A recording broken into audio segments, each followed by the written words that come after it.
Hello and welcome back to Sleepy History 5.00. Tonight, we are going to follow the life of a man whose name has survived nearly 5 centuries. He was a country doctor in southern France, a maker of medicines, a student of the stars, and eventually one of history's most famous prophets. His name was Nostradamus. Before the legend, however, there was simply a boy growing up in Provence. Before we begin, take a moment to like the video and subscribe if you genuinely enjoy these quiet historical journeys. And if you feel like it, leave a comment telling us where you are listening from and what time it is there. Somewhere in another city, perhaps another country, someone may be awake at this very moment, listening to the same story. Now let your shoulders relax. Let your breathing slow. Allow the room around you to become quiet and dim.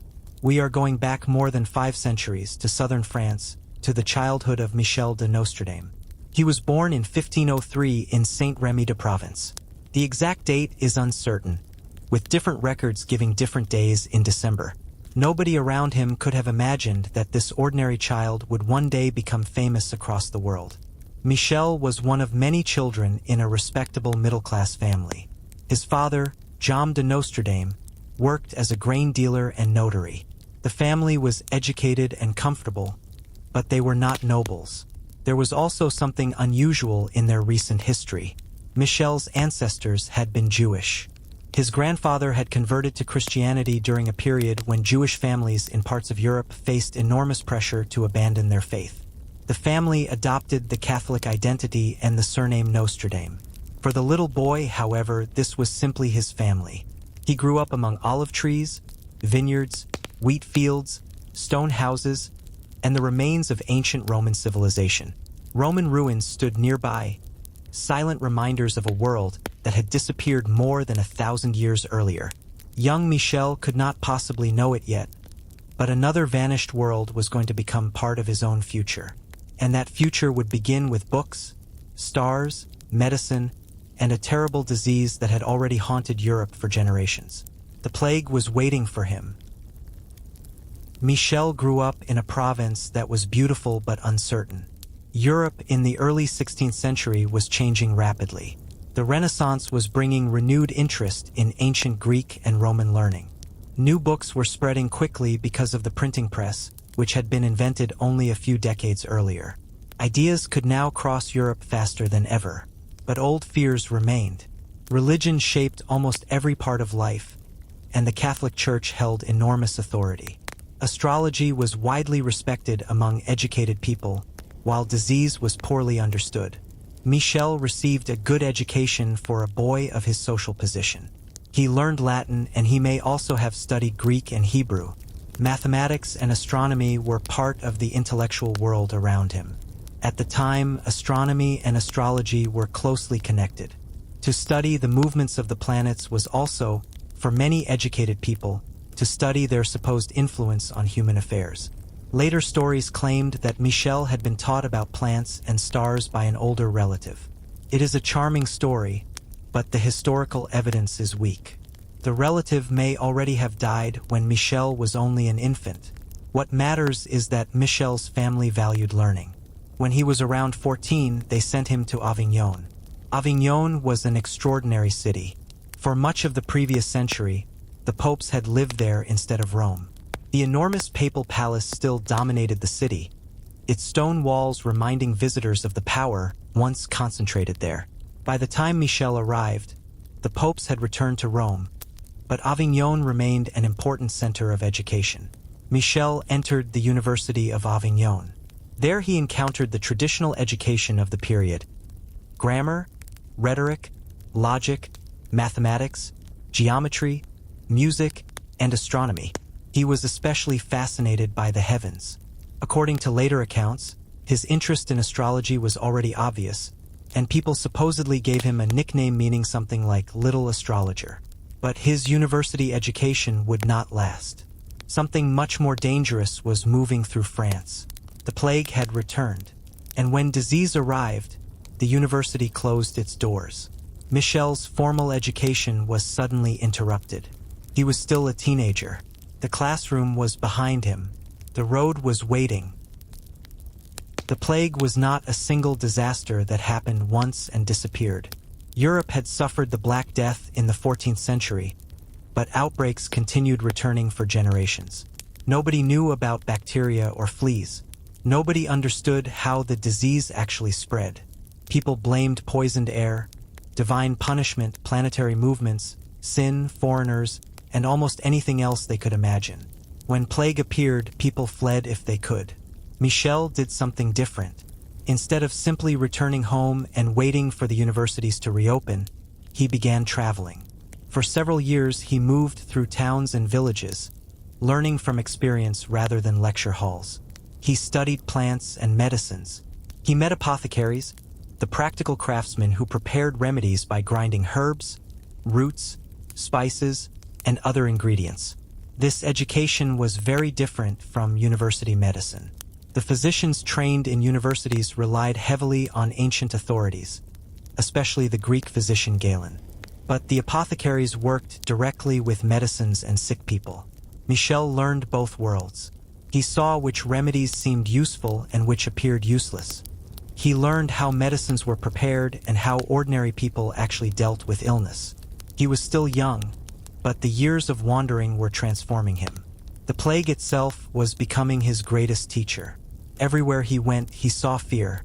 Families separated from one another. Houses were abandoned. Streets became quiet.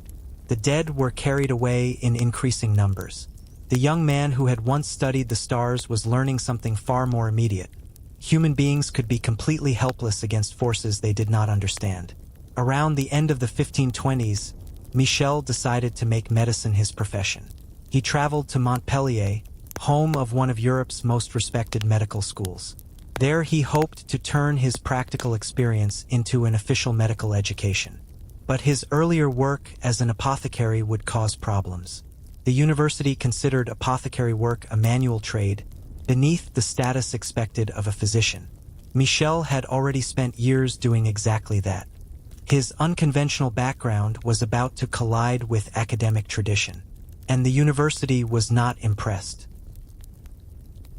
At Montpellier, Michel entered a world built around ancient medical theories. Doctors believed the human body was governed by 4 fluids, known as the humors: blood, phlegm, yellow bile, and black bile. Health supposedly depended on keeping them balanced. When illness appeared, doctors tried to restore that balance. One common treatment was bloodletting. If a patient was believed to have too much blood, the physician would remove some of it. Leeches were also used. Other treatments involved purging the body or giving complicated mixtures containing numerous ingredients. Some medicines included expensive spices, herbs, and even powdered minerals. To modernize, much of this medicine seems strange. But to people of the 16th century, it represented established knowledge. Astrology was also connected with medicine. Physicians believed the planets could influence the body and the course of disease. Michel understood this intellectual world, but he also had practical experience. That combination made him unusual. Unfortunately, his earlier work as an apothecary became known. The university's rules did not allow students who had practiced such manual trades to continue toward a medical degree. Michel was removed from the university register. The exact details of his education afterward remain uncertain. Some later traditions claim he eventually completed his medical studies and received a doctorate. Historians have debated this for centuries. What is certain is that he became known publicly as a physician, and soon he would have a chance to prove himself. The plague was returning. For many physicians, an outbreak meant escape. For Michel, it became an opportunity. He traveled toward towns affected by the disease, treating patients while other doctors often fled. His approach was not modern medicine. He still believed many things that were incorrect, but he emphasized practical measures such as cleanliness, fresh air, clean water, and removing the dead. He also avoided some of the aggressive treatments used by other physicians. In a world where doctors could sometimes make sick people weaker, doing less harm could make a remarkable difference. Michel's reputation began to grow. The doctor who had once been an outsider was becoming known as someone willing to face the plague. And his greatest test was still ahead. During the 1530s and 1540s, Michel became a doctor on the move. He traveled through southern France as outbreaks appeared. The plague did not care whether someone was rich or poor. It entered elegant houses and humble cottages alike. Nobles could hide behind stone walls, but disease could still cross the threshold. Peasants had even fewer protections. Michel eventually worked in several cities affected by serious outbreaks, including Marseille and Aix-en-Provence. In Aix, during the plague outbreak of 1546, he became especially well known. Instead of leaving, he remained in the city and worked among the sick. He encouraged cleanliness and the removal of waste and corpses. He promoted fresh air and cleaner surroundings. He also prepared a famous remedy that later became associated with his name, the rose pill. The preparation contained rose petals and other aromatic ingredients. Patients were instructed to keep the little tablet in their mouths and allow it to dissolve. Michel believed disease traveled through corrupted air, as did many people of his time. That explanation was wrong. The plague was actually caused by bacteria and commonly spread through infected fleas. So the rose pill was not a cure for plague. Yet Michel's broader approach may have helped. Cleaner surroundings and avoiding unnecessary bloodletting could certainly be less harmful than some standard treatments. His reputation grew. People began speaking of the doctor who stayed when others ran. He was becoming famous throughout Provence. But success created enemies. Other physicians disliked the attention he received. Some considered him an uneducated outsider who had gained popularity through questionable remedies. Michel had already developed a habit of challenging established medical opinions. Now he was challenging them publicly. Still, his career continued to rise. He also began writing about medicines, cosmetics, and preserved foods. This practical side of his life is often forgotten. Before becoming a legendary prophet, Nostradamus was a working doctor and businessman. He understood herbs, medicines, recipes, and the importance of selling something people wanted. But just as his professional life was beginning to stabilize, tragedy was approaching. And this time the plague would not attack strangers. It would enter his own home. For a time, Michel lived in Agen. There he married and began building an ordinary family life. His wife is poorly documented, and even her name is uncertain in surviving records. But we know they had children. For a man who had spent years traveling through plague-stricken towns, this must have felt like a new beginning. He had a home. He had a profession. He had a family. He also became acquainted with the famous scholar Julius Caesar Scaliger, one of the most respected intellectuals of the region. For a while, everything seemed to be moving in the right direction. Then the plague arrived. Michel, the physician who had treated countless strangers, could not save his own family. His wife and children died. The exact details of their deaths have disappeared into history, but the result is certain. Michel lost them. The tragedy destroyed more than his family. It damaged his reputation. People began to ask a cruel question. If this famous doctor could not save his own wife and children, how effective could his medicine really be? His enemies seized upon the disaster.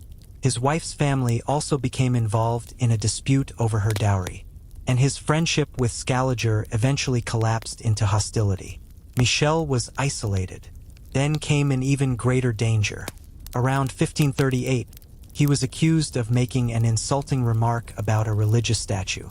The exact story has changed over time, but the accusation was serious enough to bring him before religious authorities. For Michel, the danger was especially frightening. His family had Jewish origins. He had already been associated with unconventional ideas, and now he was accused of disrespect toward Catholic religious imagery. In 16th century France, such accusations could become deadly.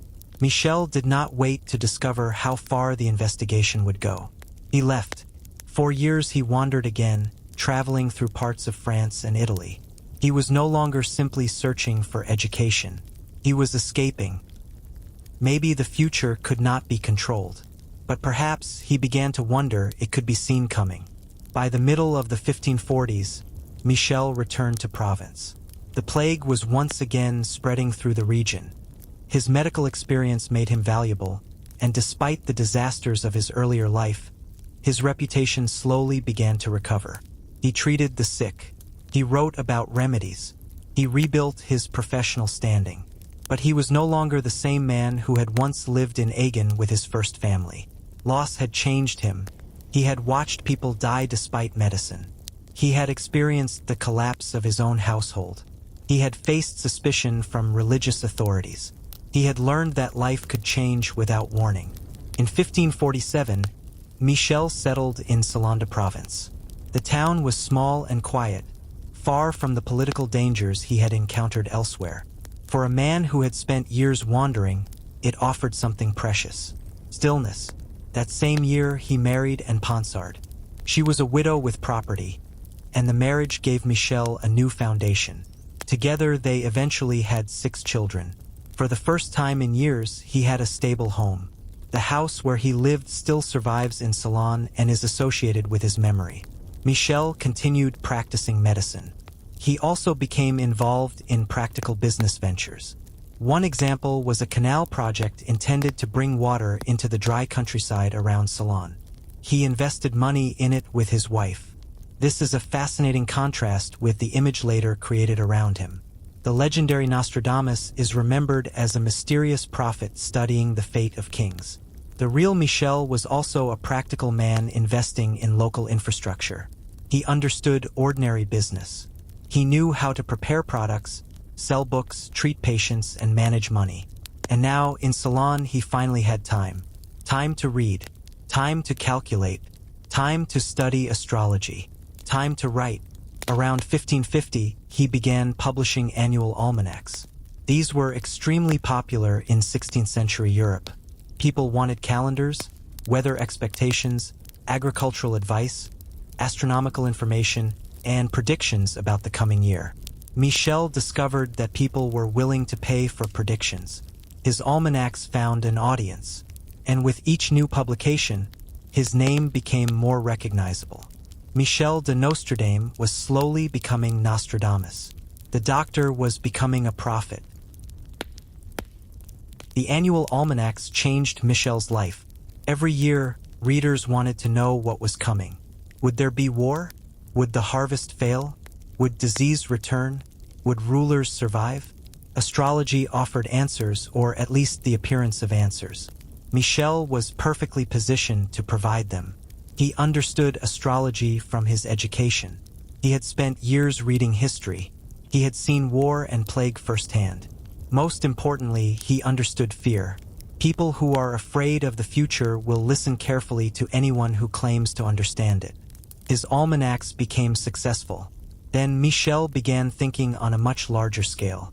Instead of predicting only the next year, he wanted to write about centuries. He began working on a huge collection of cryptic verses. These would eventually become known as the prophecies. He planned to organize them into groups of 104-line poems, known as quatrains. The word century in this context did not mean 100 years. It referred to a group of 100 verses. The project was enormous, and Michel worked mostly at night. Imagine his home in Salon after dark, his family asleep downstairs, the town quiet, a candle burning in a small upstairs room, books, astrological tables, historical works, and notes surrounding him. Michel later described this atmosphere in his writings. He presented himself as a man entering a mysterious state of inspiration. He referred to ancient prophetic traditions and rituals. But there was another side to his method. Nostradamus was extremely well-read. He knew history. He knew astrology. He knew religious and prophetic literature. He could study the disasters of the past and imagine similar disasters in the future. Wars repeat. Kings fall. Cities burn. Plagues return. Famines happen. If you write about such things vaguely enough, some future event will almost certainly resemble the description. This became one of the most important features of his work. His predictions were not simple statements such as, "On this date, this exact thing will happen." Instead, they were mysterious. Names were distorted. Languages were mixed. Dates were rare. Events were often presented out of order. The result was difficult to test. and that difficulty would become one of the main reasons his reputation survived for centuries. Nostradamus had another reason to write carefully. Claiming supernatural knowledge was dangerous in 16th century Europe. If a prophet claimed to speak directly for God, religious authorities could become suspicious. If the knowledge appeared to come from magic, the danger could be even greater. Nostradamus had already experienced the fear of religious investigation, so he was careful. He repeatedly presented his predictions as a combination of astrology and divine inspiration. He denied being a sorcerer. He distanced himself from forbidden magic. He even claimed that certain occult books had been destroyed. Whether every detail was true is difficult to know, but the message was clear. He wanted readers to see him as a Christian scholar, not a magician. At the same time, he understood the power of mystery. A prediction that is perfectly clear can easily be proven wrong. A prediction wrapped in symbols is much harder to defeat. If an event does not happen, readers can say they misunderstood the verse. If something similar happens centuries later, they can return to the same verse and reinterpret it. It was an extraordinarily durable system. Nostradamus was creating a book that could continue producing apparent predictions long after he was dead. By the early 1550s, his project had become enormous. He imagined hundreds of quatrains covering distant centuries. He claimed that his predictions extended far into the future, eventually giving the year 3797. Whether he genuinely believed that he could see so far is impossible to determine. Perhaps he believed in astrology deeply. Perhaps he understood that mystery sold books. Perhaps both were true. People are rarely as simple as the legends created around them. Nostradamus could be sincere and calculating at the same time. He could believe in astrology while also understanding how to market a book. And soon his strange verses would leave his quiet study. In 1555, the first edition of his famous prophecies appeared in print. The world was about to meet Nostradamus the prophet. In 1555, a printer in Lyon published the first edition of Nostradamus's famous prophecies. The book did not initially contain everything that would later be associated with his name, but it contained enough to make an impression. The structure was unusual. Nostradamus grouped his verses into centuries, each intended to contain 100 quatrains. The first edition included several hundred verses. At the front was a long dedication addressed to his young son, Caesar. In this letter, Nostradamus explained that his predictions stretched far into the future. He also explained why his language was so difficult. The meaning, he suggested, had to remain hidden. Time itself would reveal it. That was an important idea. He was effectively telling future readers that they should return to the book after major events and search for clues. The quatrains were written mostly in French, but Nostradamus mixed in Latin, Greek, Italian, and older regional expressions. He changed spellings. He distorted names. He sometimes used anagrams. He relied on symbols. A king might be represented indirectly. A country might appear through a symbolic animal. A city might be hidden inside altered letters. The poems were short and dramatic. A ruler might fall. A city might burn. A river might turn red. Two armies might clash. A great man might die. But specific details were usually missing. This made the verses fascinating but extremely difficult to verify. Nostradamus also avoided placing the predictions in a clear timeline. The verses were not arranged as a straightforward history of the future. That meant readers could not easily say, "This prediction should happen next." Instead, they could search backward after something happened. And that distinction is extremely important. Modern skeptics argue that this is why Nostradamus appears accurate so often. The future event comes first. The verse comes second. Then the reader connects them. Still, the book became popular. People were fascinated by the mystery. The 16th century was filled with war, religious conflict, disease, political uncertainty, and fear. A book promising glimpses of the future was almost impossible to ignore.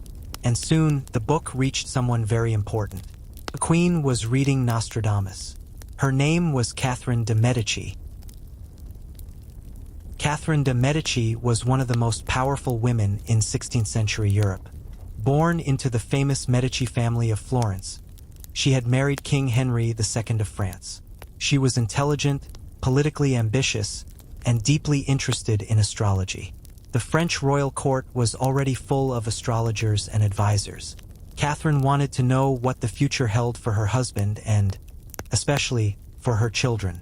When she encountered Nostradamus's writings, she became curious.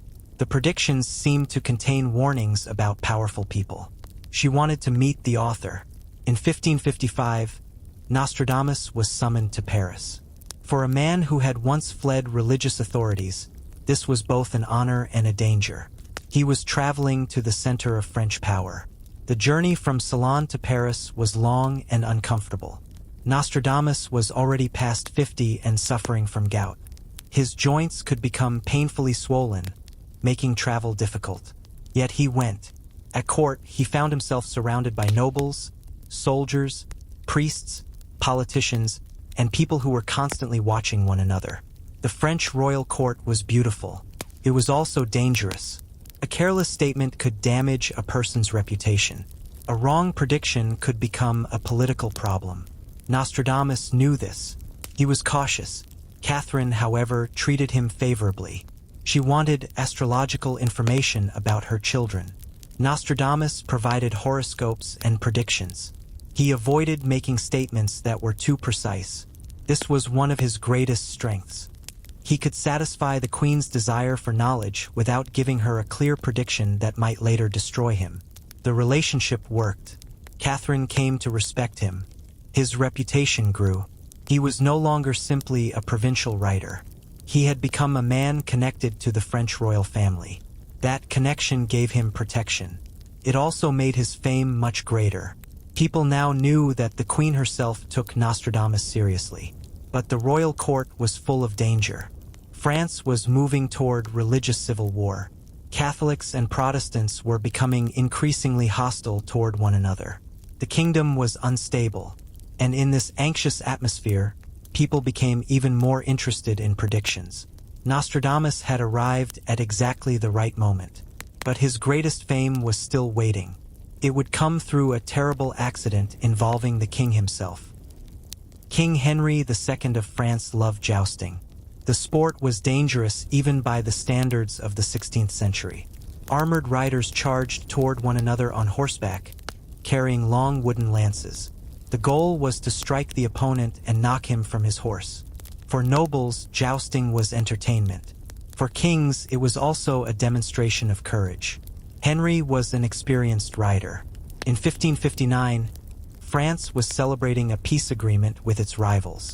Royal marriages were being arranged, and tournaments were held as part of the festivities. Henry decided to participate. On June 30th, 1559, he entered the lists. He had already completed several rounds. Then he chose to ride against a younger nobleman named Gabriel de Montgomery. It would be his final contest. The two men charged. Their lances struck. Montgomery's lance shattered. Instead of falling harmlessly away, part of the broken wooden shaft moved upward, passed through the king's helmet. The splinter struck him around the eye and entered his head. Henry did not die immediately. He was carried away from the tournament. For days, physicians and surgeons attempted to save him. Nothing worked. His wounds became worse. On July 10, 1559, King Henry II died. The French court was horrified. But soon something else happened. People remembered a quatrain by Nostradamus. It seemed to describe an older man fighting a younger man. It mentioned lions. It mentioned combat. It mentioned eyes being pierced. It described a wound through a golden cage and a slow death. Suddenly, people believed Nostradamus had predicted the king's death. The story spread rapidly. The connection seemed astonishing. An older king, a younger opponent, a tournament, a blow to the head, an injury near the eye, a golden helmet, a slow death. To many people, it looked almost impossible that the verse could be unrelated. Nostradamus's reputation exploded. The man who had been a popular astrologer became a genuine prophet in the public imagination. But there was a problem. The verse did not actually name Henry. It did not mention France. It did not give the date. It did not identify Montgomery. The connection was made only after the accident, and that difference would become central to the debate over Nostradamus for centuries. Was it prophecy, or was it hindsight? The death of Henry II transformed Nostradamus. Before 1559, he was famous. After 1559, he became legendary. People began searching his book whenever something terrible happened. If a ruler died, readers searched for a matching verse. If a city burned, they searched again. If war began, another quatrain was found. The process was simple. A disaster happened. People opened the book. They found a vague passage containing words that seemed relevant. Then they connected the two. Because Nostradamus had written hundreds of verses about war, death, destruction, rulers, cities, and catastrophe, there were many possibilities to choose from. But at the time, few people thought about it that way. They saw a man who seemed to know the future, and that was both fascinating and frightening. If Nostradamus could predict the death of a king, some people wondered, where did his knowledge come from? Could such knowledge really come from God? Or was something darker involved? Nostradamus had already experienced religious suspicion. Now his fame made him even more interesting to people who believed in magic. He had to walk carefully. Meanwhile, France itself was becoming increasingly unstable. Henry II's death left the kingdom in the hands of younger rulers. Catherine de' Medici became a central political figure. Her sons inherited the throne. The country soon entered a period of violent conflict between Catholics and Protestants. Yet the future still contained one final journey. His own death was approaching. Nostradamus returned to Ceylon after his time at the royal court. His home was quieter than the palace. There were no endless ceremonies, no nobles competing for influence. Instead, there was his family, his books, his writing, and the slow pain of his illness. His second marriage had given him a large family. He and Anne had 6 children. Among them was César, who would later become an important writer and painter. César would also help preserve his father's memory. The famous portrait of Nostradamus that many people recognize today is associated with his son's artistic work. There is something strangely fitting about being remembered through the eyes of your own child. In Ceylon, Nostradamus continued to write. His almanacs remained popular. His medical and practical writings also circulated. He was not simply sitting in a dark room predicting disasters. He was still a businessman. He still had property. He invested in local projects. He cared about ordinary practical matters. One of those projects involved water. The countryside around Ceylon was dry, and reliable water was extremely valuable. A canal project was proposed to bring water into the region. Nostradamus and his wife invested in it. It is a small but revealing detail. The legendary prophet was also a practical investor. He was thinking about agriculture, property, and the future of his own community. At the same time, his great book continued spreading. People copied it. Printers produced new editions. Readers debated its meaning. Critics attacked it. Supporters defended it. The more people argued about Nostradamus, the more famous he became. His verses were difficult enough that almost anyone could find a theory inside them. One reader might see a political revolution. Another might see a war. Another might see a religious disaster. The book became a mirror. People looked into it and saw their own fears. But Nostradamus still had to deal with ordinary problems. In the early 1560s, he encountered trouble over one of his almanacs. A royal regulation required such publications to receive approval from a bishop. Nostradamus had published without the required permission. He was briefly detained. The famous prophet had not been arrested by a mysterious secret society. He had simply failed to follow a regulation. Even legends have paperwork. By the 1560s, Nostradamus's health was failing badly. Gout had troubled him for years. His joints became increasingly painful and swollen. Eventually, his condition was accompanied by severe fluid retention, which doctors of the period described as dropsy. The man who had once traveled across France was now often confined to his house. Yet his fame continued to grow. In 1564, Catherine de' Medici made another royal journey through France. Her son, the young King Charles IX, traveled with her. The royal tour passed through southern France. Catherine decided to visit Nostradamus in Ceylon. It was an extraordinary moment. The Queen, accompanied by the King, came to the home of a provincial doctor who had once been an obscure young man. Now the crown itself was honoring him. Nostradamus was given an official position as counselor and physician to the king. His rise was almost unbelievable. He had survived plague. He had lost his first family. He had fled religious suspicion. He had wandered through Europe. He had rebuilt his life. He had become an author, then an astrologer, then a royal advisor. And now he was an elderly man with failing health, living quietly in Ceylon. He had also taken on a secretary, Jeanne de Chavigny, who helped him with his work. Chavigny would later become an important figure in preserving Nostradamus's legacy. As Nostradamus's condition worsened, he began putting his affairs in order. He prepared his will. He divided his property. He made arrangements for his family. This was the practical side of a man who had spent much of his life talking about the future. He knew his own future was almost finished. And then came the story that would become one of the most famous legends about him.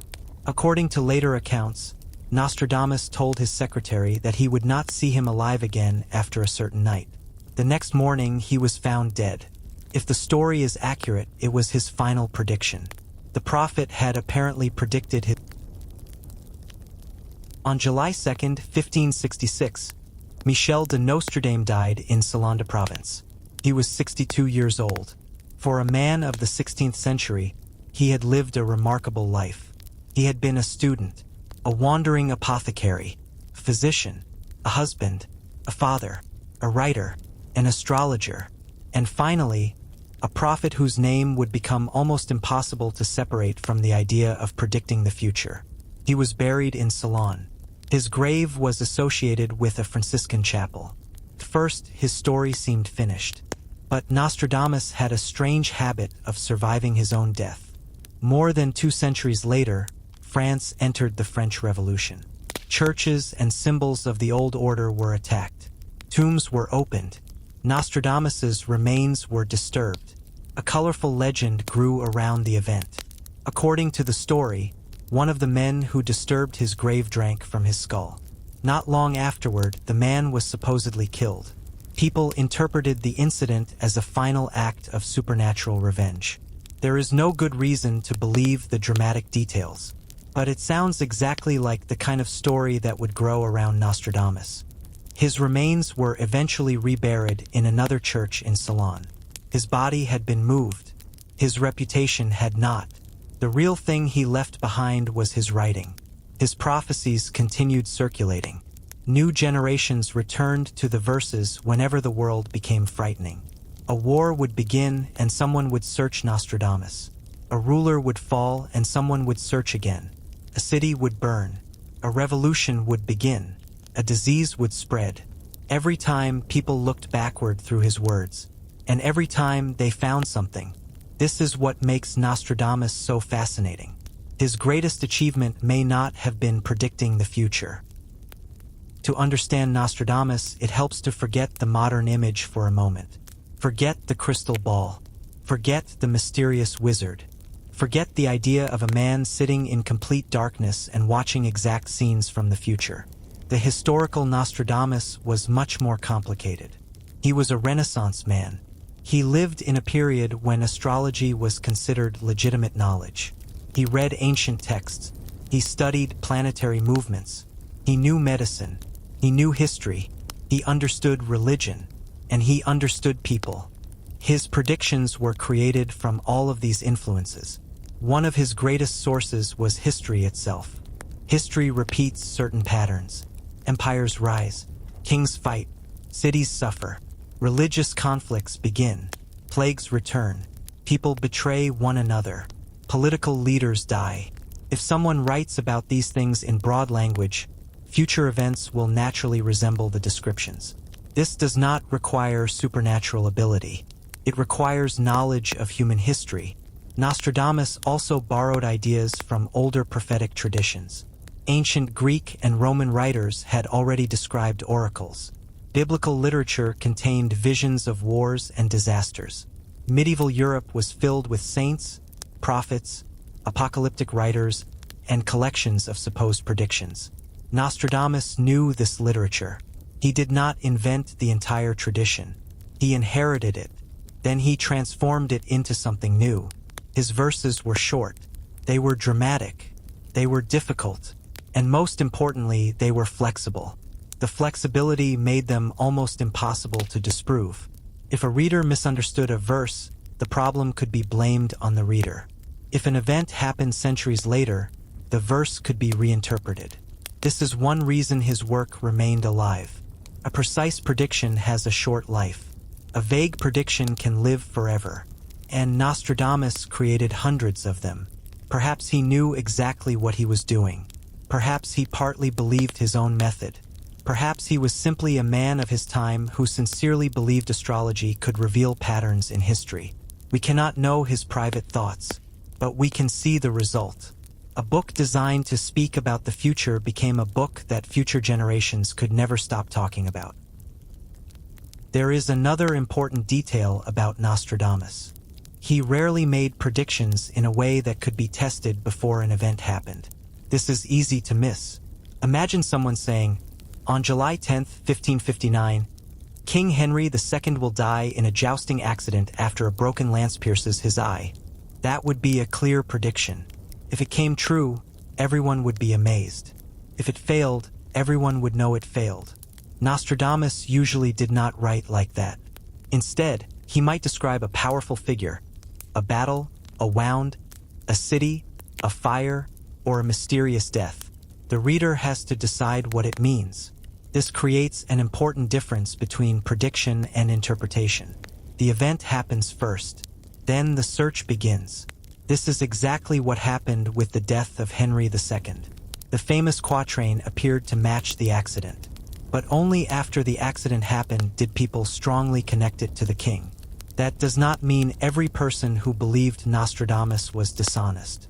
Human beings naturally search for patterns. When something frightening happens, we want to know that it was not completely random. We want to believe someone saw it coming. It gives chaos a shape. It makes the world feel less unpredictable. Nostradamus understood this emotional need, whether consciously or unconsciously. His writing was filled with catastrophe because catastrophe was what people feared. And when the future became frightening, they knew where to look. His book became a kind of historical mirror. Every generation could look into it and see its own fears. During wars, readers saw wars. During political revolutions, they saw revolution. During epidemics, they found disease. During the rise of powerful leaders, they found kings and conquerors. The verse remained the same. The interpretation changed. This is why Nostradamus has survived so much longer than most writers of his century. His book does not belong completely to the 16th century anymore.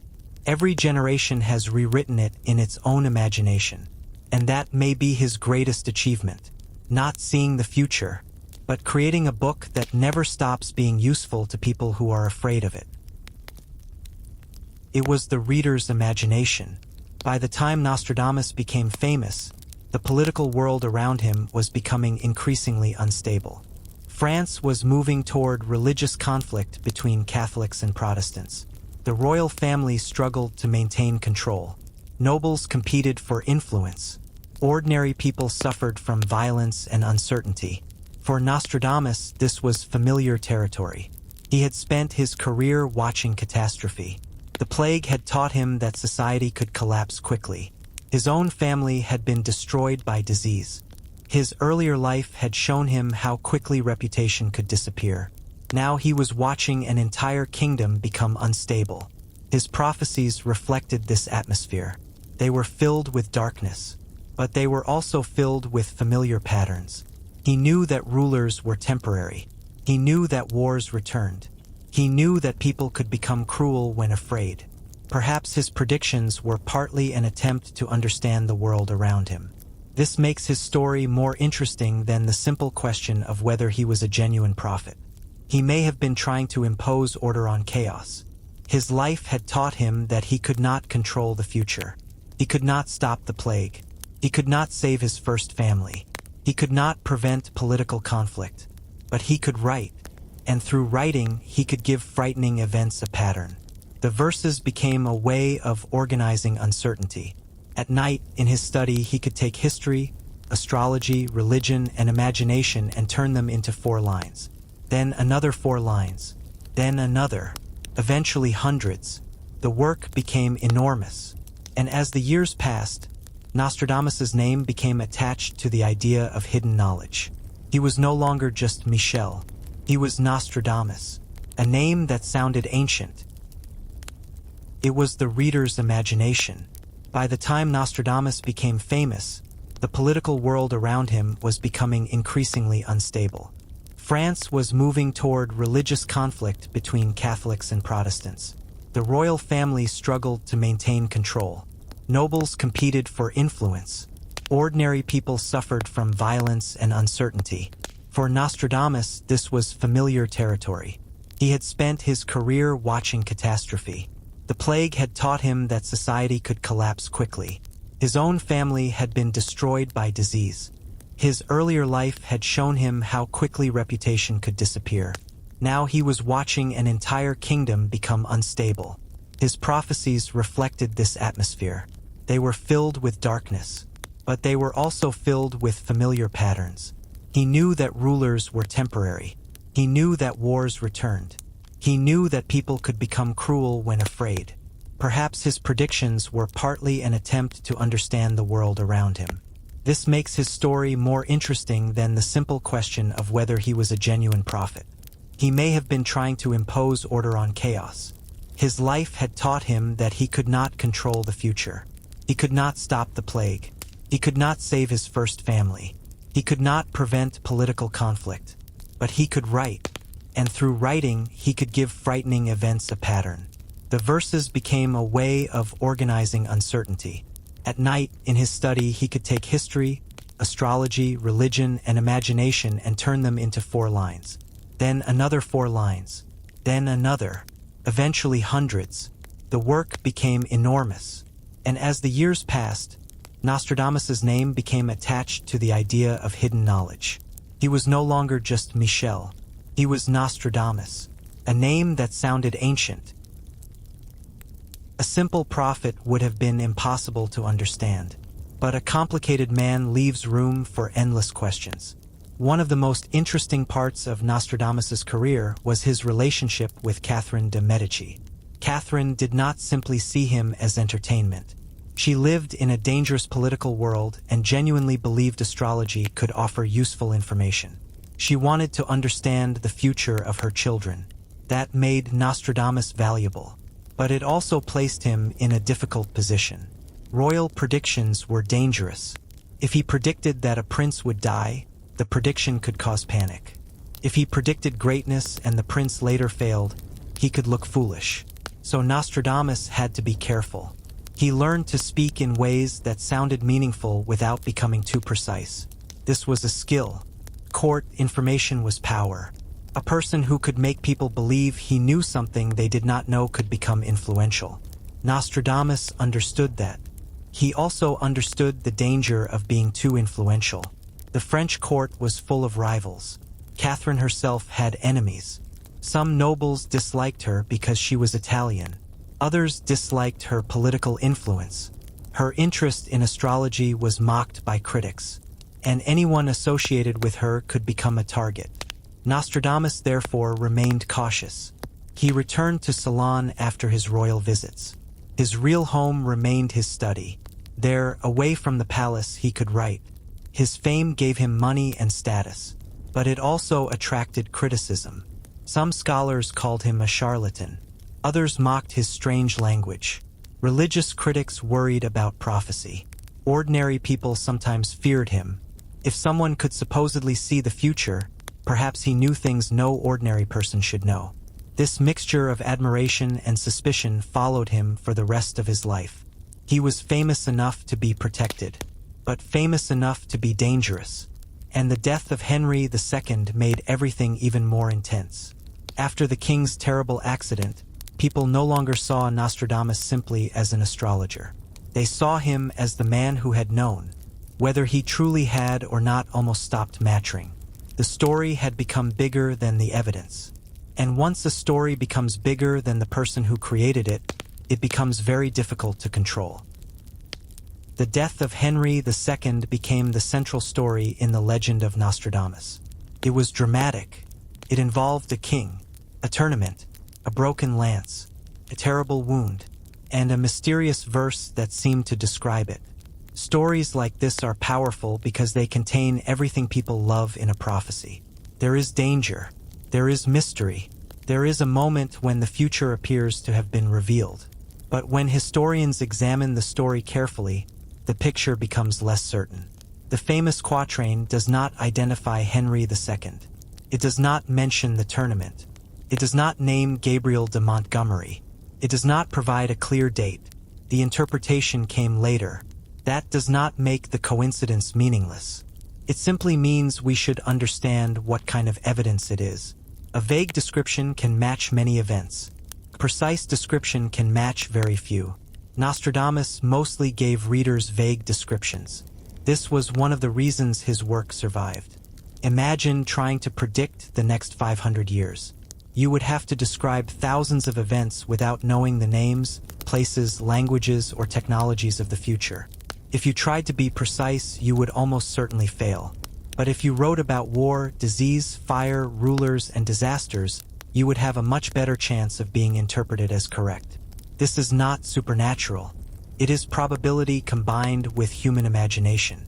But it is also remarkably effective. The death of Henry II gave Nostradamus a powerful example. People began treating later events through the same lens.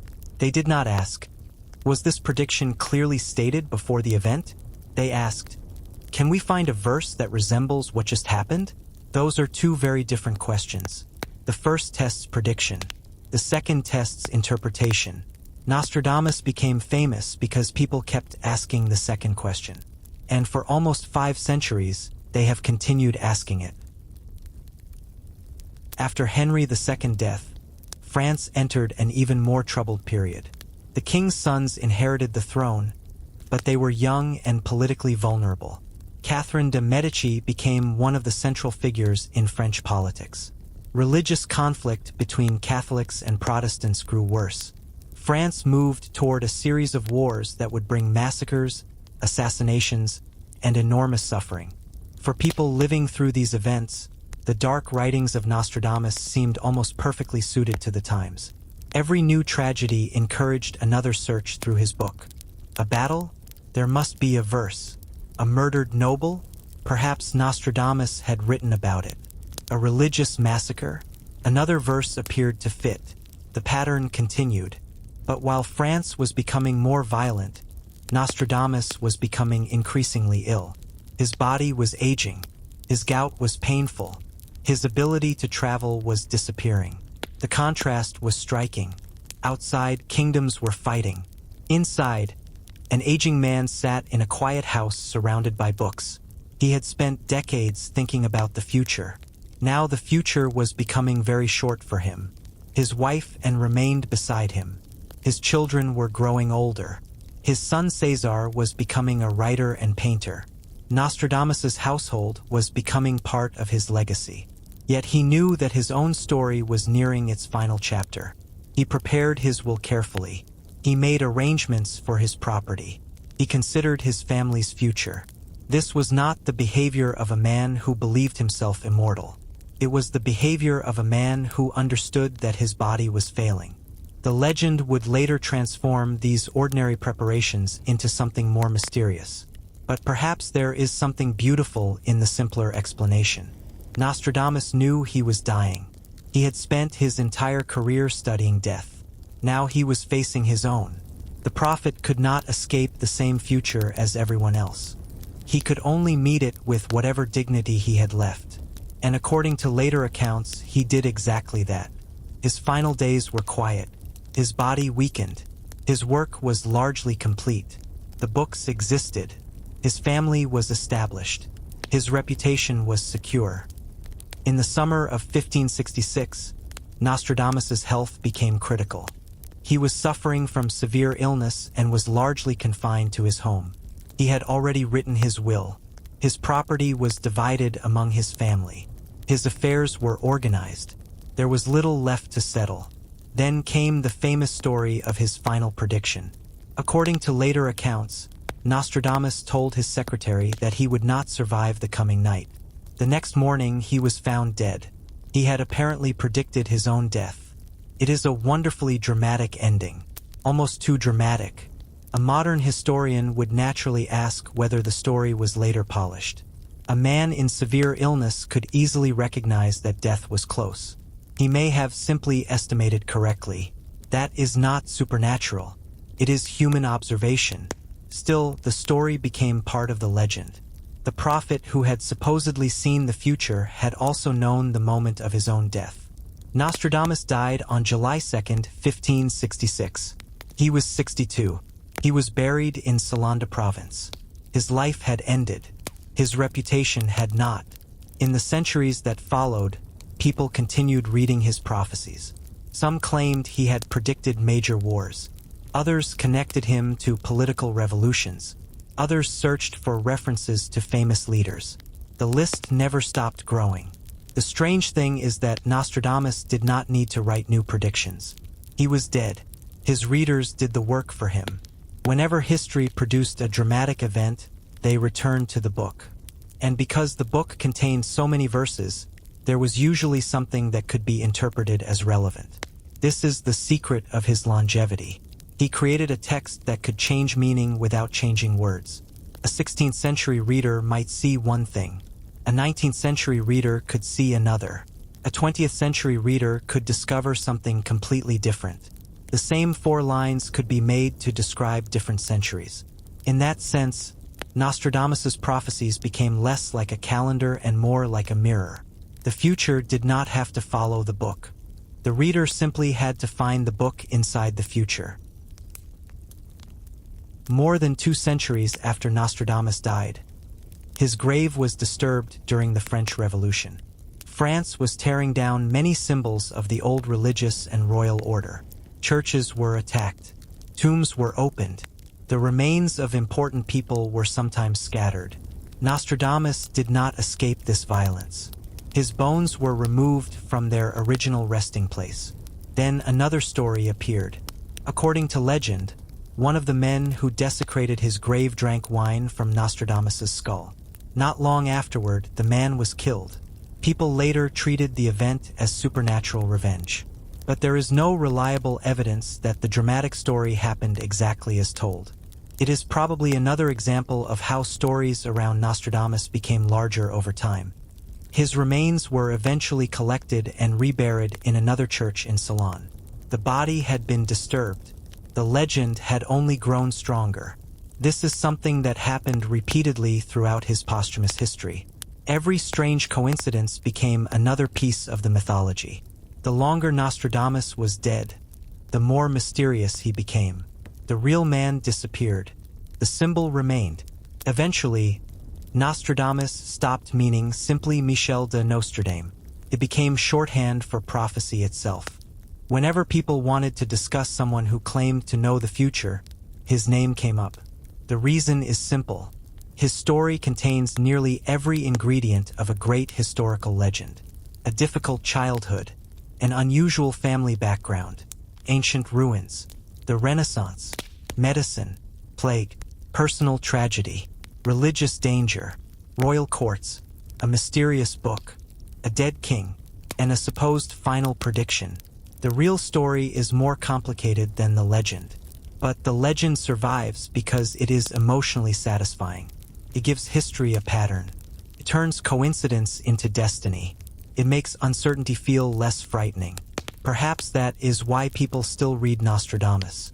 Not because his verses are easy to understand. They are not.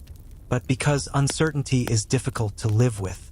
and the promise that someone once saw the darkness coming can be strangely comforting.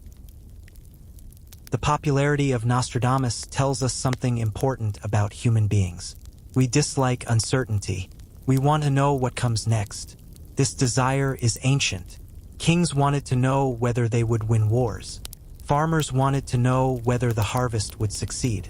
Families wanted to know whether disease would return. Rulers wanted to know who would betray them. Nostradamus lived in a world where uncertainty was especially intense.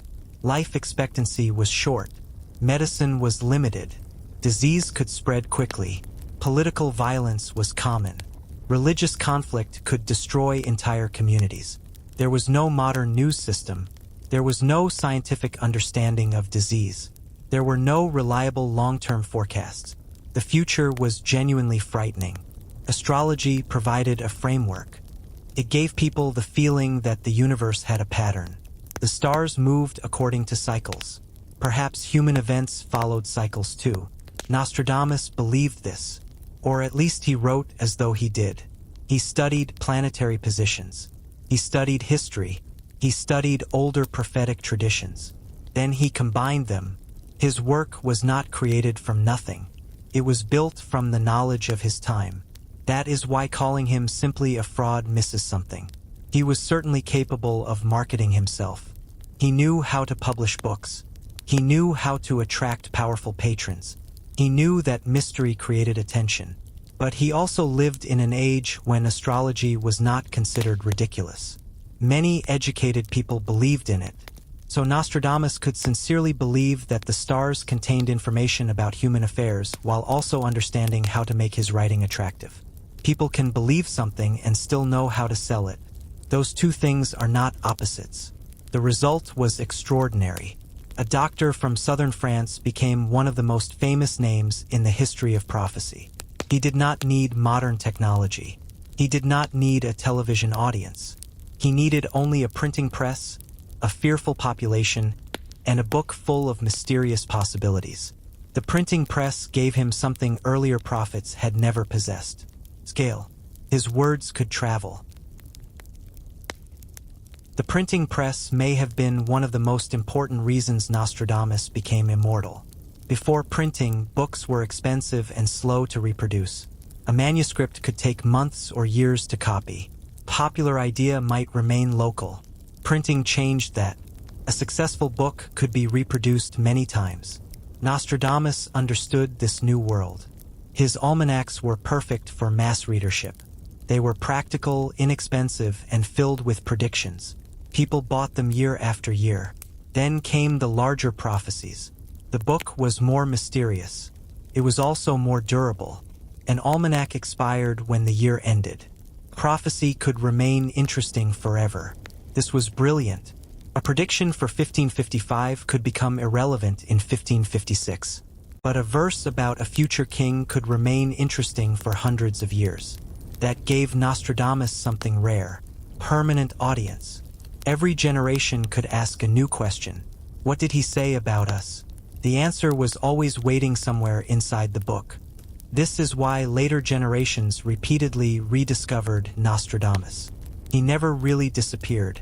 He simply became quiet until another crisis made people curious again.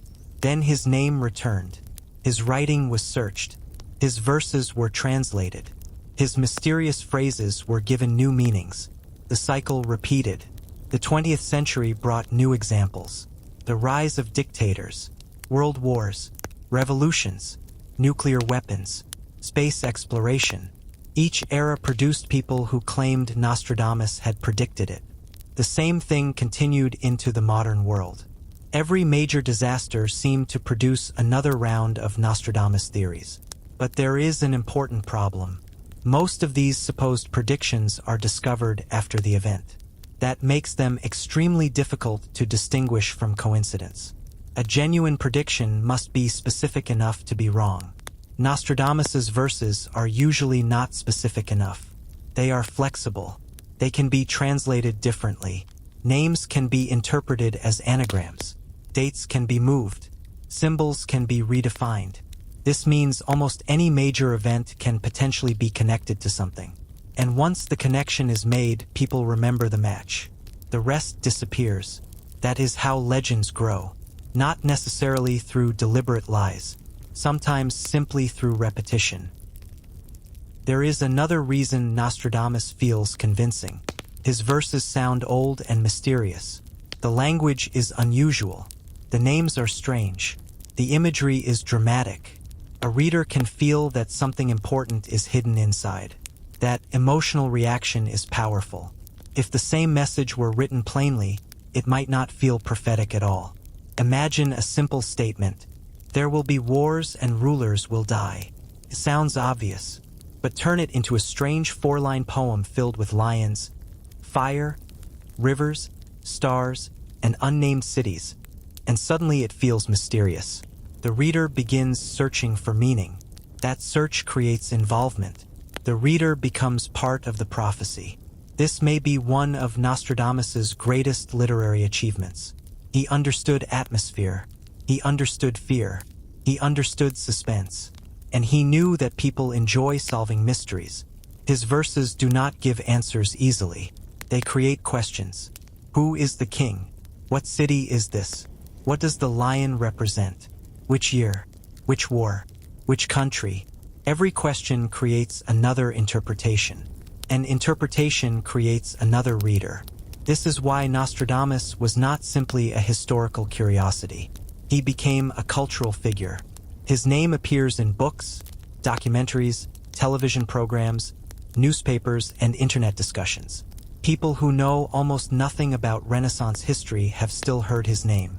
That is remarkable. Few 16th century doctors have that kind of recognition. Michel de Nostradame became Nostradamus, and Nostradamus became a symbol. But behind that symbol was a man who had experienced extraordinary suffering. He had lost his first family. He had faced religious danger. He had watched plague destroy communities. He had rebuilt his life. He had raised children. He had become wealthy. He had advised royalty. He had lived through political instability. He had grown old. Perhaps this is why his story remains interesting even when the supernatural claims are removed. The real life is already dramatic. We do not need to add magic to it. The man who could not predict his family's deaths still became famous for predicting the future. The doctor who could not cure the plague became known for seeing disasters before they arrived. The ordinary man became a legend. And sometimes history is stranger than prophecy. Nostradamus's relationship with medicine is especially revealing. Modern audiences often forget that before the prophecies, he was a physician. Medicine was his first serious profession. He spent years treating people during epidemics. He saw suffering at close range. He knew how quickly illness could destroy a household. He also knew the limits of medical knowledge. Doctors could not explain the plague. They could not cure it. They could not reliably prevent it. Many treatments were based on theories that were simply wrong. Nostradamus was not free from those beliefs. He also accepted astrology and traditional medical theories. But he was practical enough to favor some measures that caused less harm. He valued cleanliness. He paid attention to the environment. He worked with medicines. He understood that patients needed care, not just theories. His experience with disease probably influenced his later fascination with catastrophe. Imagine spending years watching people die unexpectedly. You would begin thinking about the future. You would ask when the next outbreak would arrive. You would wonder whether disaster follows patterns. You might look at the stars and wonder whether they offer clues. This does not prove that Nostradamus believed he had supernatural powers, but it helps explain why prophecy became attractive to him. He had spent his entire career dealing with uncertainty. Medicine could not remove uncertainty. Perhaps astrology seemed to offer another way to approach it. His prophecies, therefore, did not come from nowhere. They grew from the experiences of his life. Plague taught him that disaster can arrive suddenly. History taught him that rulers can fall. Religion taught him that humanity expects judgment. Astrology taught him to look for patterns in the heavens. Literature taught him how to express those patterns. Printing taught him how to spread them. All of these pieces came together. The result was a man whose name became associated with the future. But perhaps the deepest subject of his work was not the future at all. It was fear. Fear of death. Fear of war. Fear of disease. Fear of political collapse. Fear of the unknown. Nostradamus gave those fears a voice, and that voice survived him. As the years passed, Nostradamus's fame continued to grow. But fame did not make him invulnerable. He still suffered from illness. He still faced criticism. He still had to manage family responsibilities. He still lived in a dangerous political and religious world. His position was always somewhat unusual. He was a Catholic man with Jewish ancestry. He was a physician who had challenged academic medicine. He was an astrologer in a religious society. He was a prophet who insisted that his knowledge came from acceptable sources. And he was a commoner who had entered royal circles. Every part of his identity carried tension. Perhaps that is another reason he wrote so carefully. He had learned that words could be dangerous. A careless remark had once forced him to flee. A prediction could offend a powerful person. A religious claim could attract the attention of authorities. So ambiguity protected him. If his verses were difficult to understand, it was harder to accuse him of saying something specific. If a prediction appeared wrong, he could claim that its meaning had not yet been revealed. If it appeared correct, people could celebrate him. This gave his writings extraordinary resilience. He was difficult to prove right. He was also difficult to prove wrong. And this quality became even more valuable after his death. Readers could continue changing the meaning. Nostradamus could never object. He was silent. His readers spoke for him. That may sound unfair, but it is a common feature of historical legends. Dead writers cannot explain themselves. Their words become available for interpretation. Sometimes they become symbols. Sometimes they become myths. Nostradamus became both. Over time, the historical Michel disappeared behind the prophetic figure. People forgot about the young student in Avignon. They forgot the doctor fighting plague. They forgot his first wife and children. They forgot the practical businessman. They remembered the mysterious prophet. The man who supposedly knew what kings would do. The man who supposedly knew when disasters would arrive. The man who supposedly knew his own death. But the real story is more human.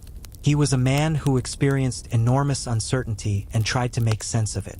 That is something almost everyone can understand. Perhaps we do the same thing in different ways. When life feels uncertain, we look for patterns. We search for explanations.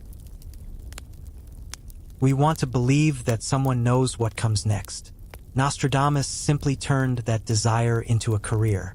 The most famous predictions attributed to Nostradamus are often discussed as though they were exact statements. But when examined carefully, many become much less clear. A verse may contain a word resembling a modern place name. Another may mention a king. Another may speak of fire. Another may describe a great war.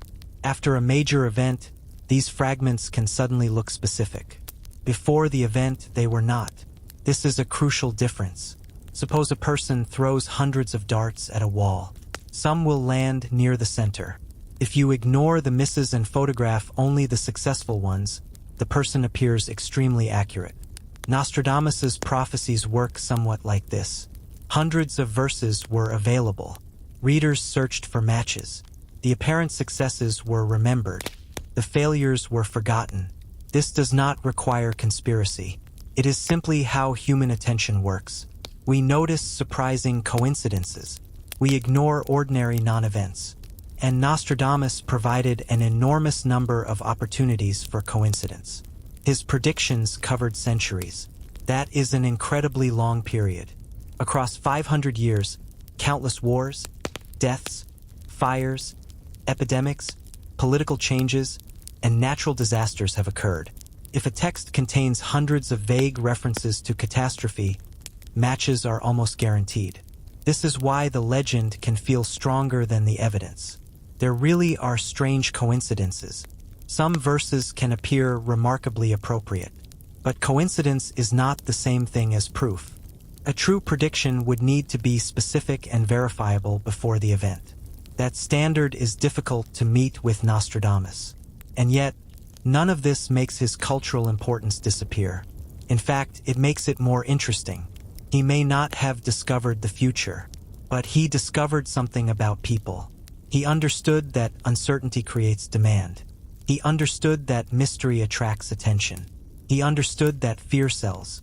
And he understood that words can survive far beyond the person who writes them. That is a different kind of genius. Not supernatural, human, and perhaps more impressive because it worked for almost 5 centuries. There is a quiet irony in the life of Nostradamus. He became famous for predicting disasters, yet most of his life was spent trying to prevent them. As a doctor, he fought disease. He traveled toward plague outbreaks. He treated people when others fled. He experimented with remedies. He promoted cleaner conditions. He wanted people to survive. But as a prophet, he became associated with catastrophe. His name became connected with war, death, and destruction. The doctor became a symbol of the disasters he once fought. Perhaps that transformation began with his personal tragedy. When his first wife and children died, he experienced the limits of medicine in the most painful way possible. He could not save them. No amount of knowledge was enough. That experience may have changed the way he viewed fate. A doctor believes that action matters. A prophet suggests that some events are already written. Nostradamus lived somewhere between those ideas. He continued practicing medicine, but he also became fascinated by what could not be controlled. His life was full of events that arrived without permission. Disease, death, political danger, religious persecution, sudden fame, royal attention. He could react to these things. He could not control them. Maybe prophecy gave him a language for that helplessness. Instead of asking only, "How do I stop disaster?" he could ask, "Can I understand its pattern?" That is a deeply human question. Even today, people study history partly because they want to understand what comes next. We look for patterns in economies. We study political cycles. We analyze weather. We monitor diseases. We build models of the future. The methods are different. The desire is similar. Nostradamus used the tools available to him. He had astrology. He had history. He had religion. He had literature. And he had a printing press. From these materials, he built his vision of the future. Whether the vision was true is another question, but the desire behind it was real. The final years of Nostradamus were quieter than the years that made him famous.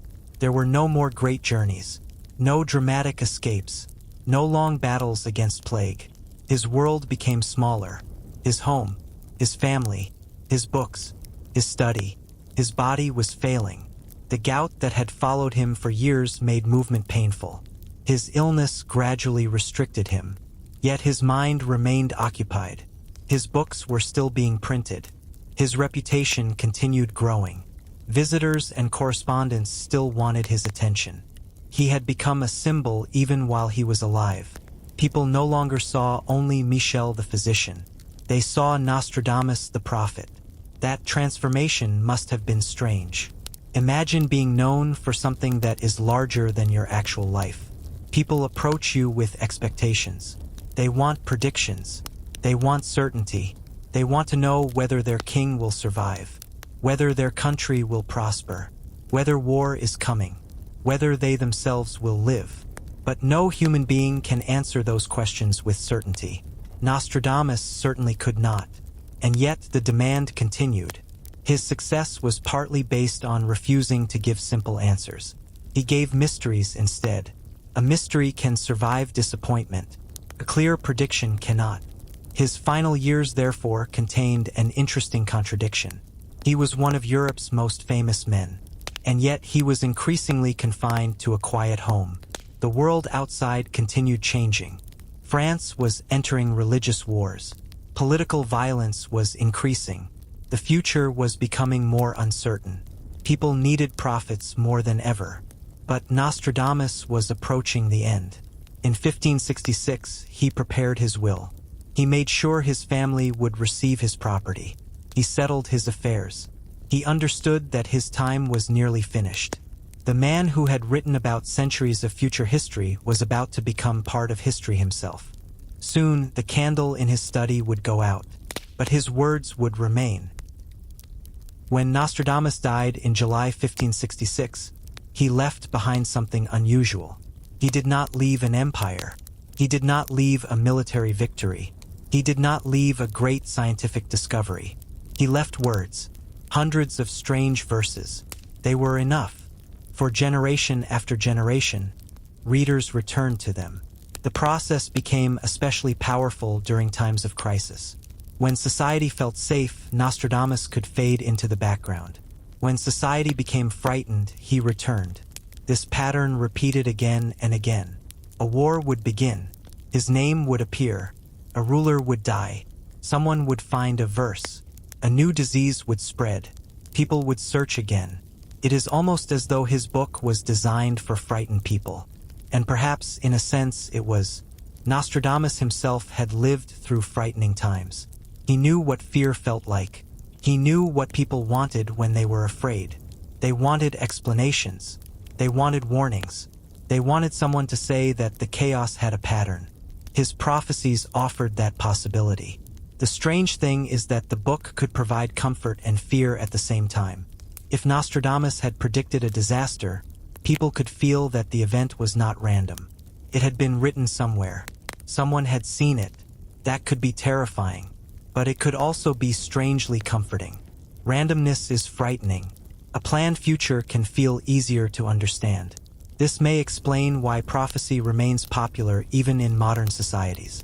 Science has given us extraordinary knowledge, but we still cannot know exactly what tomorrow will bring.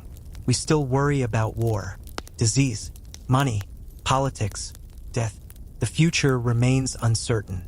Nostradamus offered no real solution, but he offered a story, and humans have always used stories to live with uncertainty. His greatest legacy may therefore have nothing to do with whether he was right. His greatest legacy may be that he understood the emotional power of not knowing. There is also something remarkable about the length of his legacy. Nostradamus died almost 500 years ago. The world he knew has disappeared. The political map has changed. His language has changed. His medical ideas have been replaced. His religion belonged to another age. His technology was primitive by modern standards. And yet people still know his name. Few doctors from 16th century Provence have achieved anything comparable. The reason is not medicine. It is not even astrology. It is the future. The future belongs to everyone. Every generation inherits the same uncertainty, and every generation asks similar questions. What will happen to us? Will there be war? Will our leaders survive? Will disaster come? Can we avoid it? Nostradamus's book seems to answer these questions without ever answering them directly. That is its secret. Keeps the mystery alive. If the verses were clear, readers would eventually prove them wrong. But because they are obscure, they can continue being interpreted. The book never has to finish, can always be reopened. A new generation can bring new fears. Then the old words can be given new meanings. This makes Nostradamus almost impossible to permanently disprove in popular culture. Even if one interpretation fails, another can be created. And so the legend continues. But perhaps the best way to remember him is not as a magical figure. Remember the boy in Provence. Remember the young student in Avignon. Remember the doctor traveling through plague-stricken towns. Remember the husband who lost his first family. Remember the wanderer who feared religious persecution. Remember the man who rebuilt his life in Ceylon. Remember the father surrounded by children. Remember the aging doctor sitting alone at night, writing strength. The story of Nostradamus is therefore not really about whether anyone can see the future. It is about why we want to believe that someone can. That desire is ancient. Before Nostradamus, people consulted oracles. They watched birds. They studied stars. They listened to dreams. They searched sacred texts. They asked prophets. The methods changed across centuries. The question remained the same. What happens next? Nostradamus entered this ancient tradition at exactly the right moment. The Renaissance was full of curiosity. The printing press was spreading new ideas. Old texts were being rediscovered. Astrology remained respected. Religious conflict was increasing. People were anxious. A man who could combine all of those things into a mysterious book had a powerful opportunity. Nostradamus took it. Whether he consciously designed his work to survive for centuries is impossible to know. But it did. His verses were vague enough to adapt. His language was mysterious enough to invite interpretation. His reputation was strong enough to make people search. And history provided endless disasters. The combination was almost perfect. The tragedy is that the real man is often forgotten. The public remembers a prophet. But the real Michel had a much richer life. He worked with medicine. He studied plants.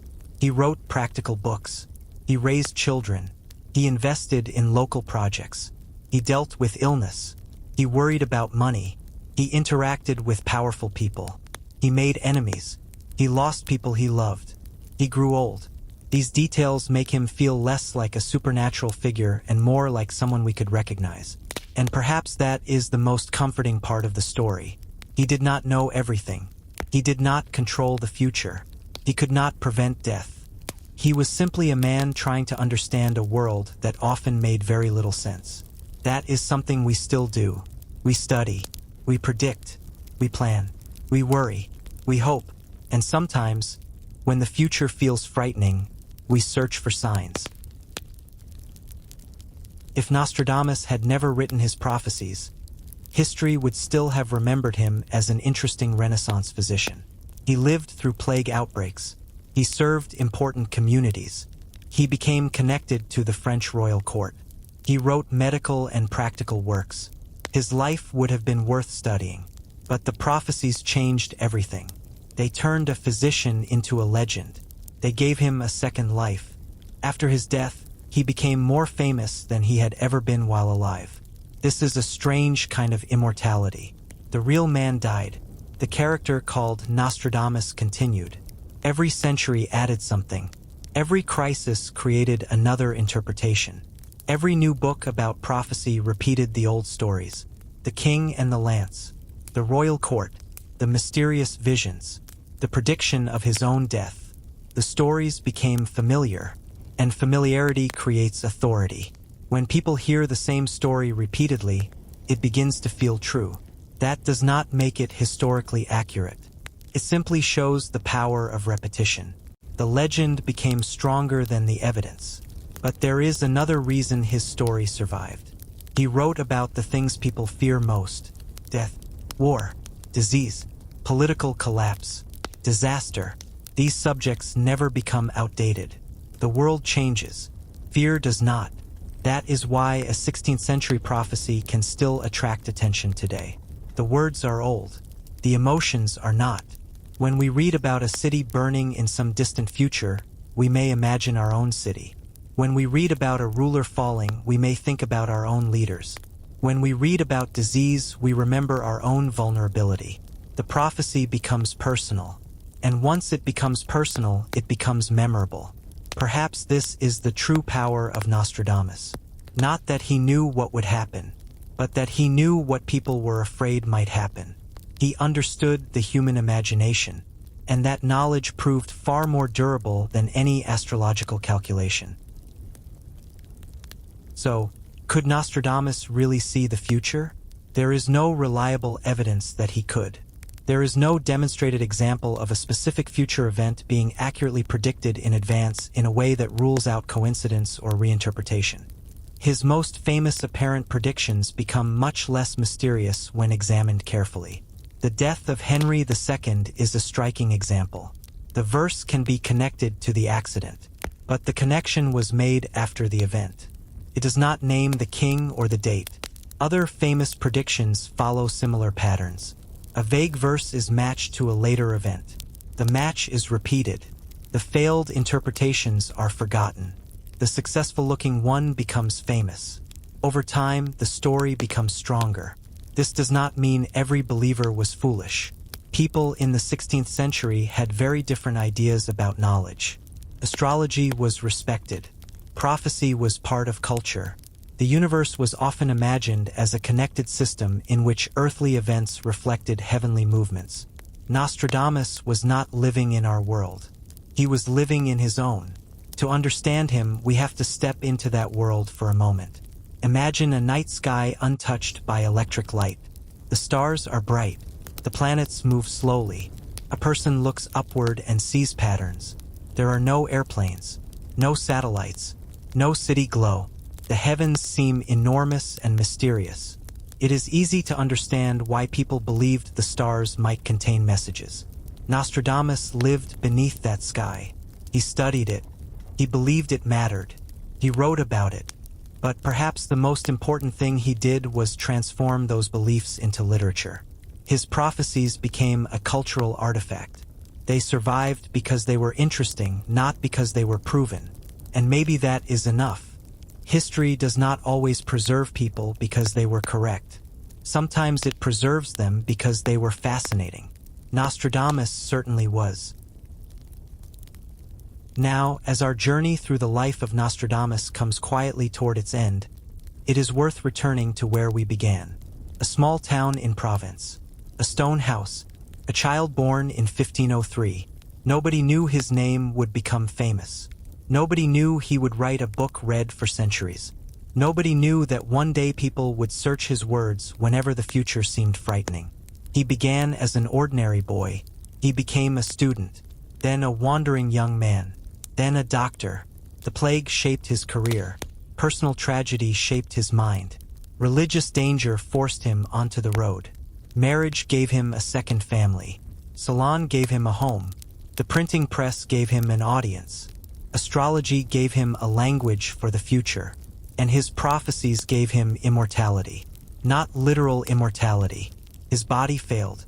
His bones were disturbed. His house became a museum. His language became old. But his name survived. Perhaps that is what he wanted. Perhaps he simply wanted to be understood. Perhaps he genuinely believed that the stars revealed patterns. Or perhaps he knew that people would always search for meaning in mysterious words. We cannot know. And maybe we do not need to. The real lesson of Nostradamus is not that the future can be predicted. It is that human beings have always tried to predict it. We fear uncertainty. We look for patterns. We create stories. We search the past for clues about tomorrow. Nostradamus did exactly that. He simply became exceptionally famous for doing it. And now, after almost 5 centuries, the man himself has become part of the mystery. The doctor who could not save his own family became famous for predicting disaster. The man who feared the future became famous for describing it. The ordinary boy from Provence became a name known across the world. And somewhere in the quiet streets of Ceylon, the memory of that man still remains.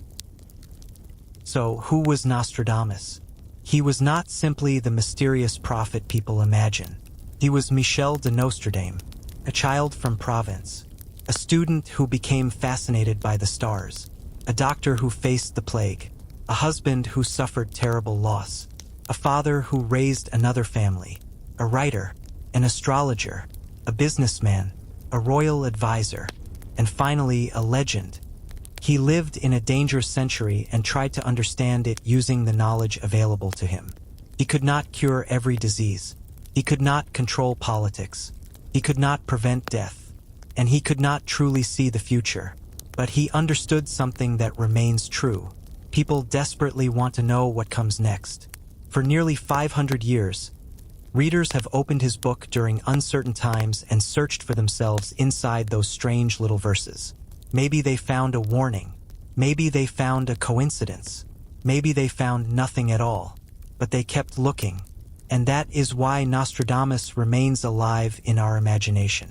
His greatest prediction may have been an unintended one. He created a book that could survive him. A book that could be reopened by every frightened generation. A book that could absorb new fears and return old mysteries. In the end, perhaps that is a stranger kind of immortality than seeing the future. The man died. The questions remained. and the candle in his upstairs study finally went out in the summer of 1566. The room became dark. The books became still. His family continued without him. But his words traveled onward, across France, across Europe, across centuries, and eventually across the entire world. So, if you are still awake, you can let the story fade now. Let your shoulders become heavy. Let your breathing slow. Imagine the warm night air of Provence. Imagine the quiet streets of Ceylon. Imagine a single candle burning beside an old desk, surrounded by books and papers, before slowly becoming smaller and smaller. Then let it disappear. There is nothing left for you to solve tonight. The future can wait until morning. For now, close your eyes. Let your body rest. Let the centuries grow quiet. And let the story of Nostradamus gently fade into the dark. Sleep well and sweet dreams.